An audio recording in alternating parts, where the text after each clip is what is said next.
चाहिए वो उनको भी होनी चाहिए। But why they are associating themself with the Aurangzeb and the Babar? He was aggressor. जो भारत में रह रहे थे मुसलमान, जो कहते हैं कि साहब हमने मिलकर लड़ाई लड़ी है, तो भाई आप भारतीय हैं ना। अंग्रेजों ने अगर भारत को लूटा तो अंग्रेजों के खिलाफ लड़े ना, तो उससे पहले मुगल थे तो मुगलों ने लूटा। लेकिन मुगलों ने हिंदुओं के साथ जाति की, यहां के मंदिर तोड़े, तो यहां का मुसलमान बाबर और औरंगजेब के जाने के बाद उन मंदिरों को जिसको उसने लूटा है, तोड़ा है, उसको क्यों बनाए रखना चाहते हैं? What is their interest in that? तो हिंदू मुस्लिम की बात यहां से शुरू होती है कि अयोध्या में राम मंदिर था, उसको किसी ने तोड़ा, तो मुसलमानों को कहना चाहिए था बाबर से हमारा क्या लेना देना है, औरंगजेब से हमारा क्या लेना देना है? भाई हम हिंदुस्तान के हैं, हिंदुस्तान की संस्कृति को नुकसान पहुंचाया उन्होंने, वो हिंदू की थी, मुसलमान की थी, डजंट मैटर।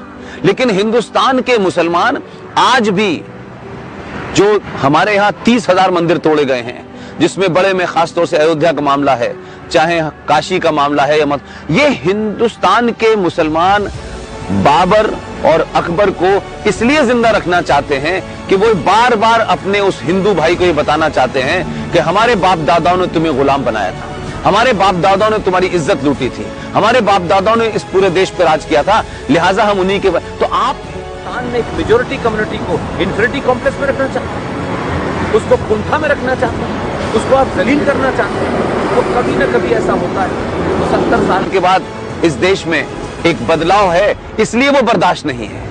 इसलिए मुसलमानों की चिंता है कि 370 क्यों हटी, 35A क्यों हटी, बाबर का रोड क्यों बदला जा रहा है, और इलाहाबाद का नाम क्यों बदला जा रहा है, और फैजाबाद का नाम क्यों बदला जा रहा है। दुनिया में उससे पहले नाम, अकबर के आने से और बाबर के आने से पहले भी हिंदुस्तान था और भारत था।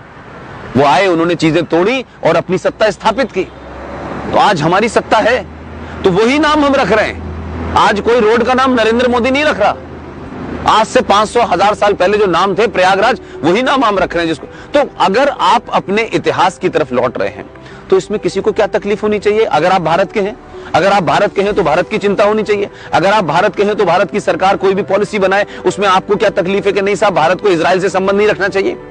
आप भारत का हित देखेंगे, अपने मजहब का इंटरेस्ट देखेंगे। तो जिन लोगों के लिए भारत का संविधान पीछे है और भारत अपनी मजहबी किताब आगे है, वो इस देश के लिए सबसे बड़ा थ्रेट है।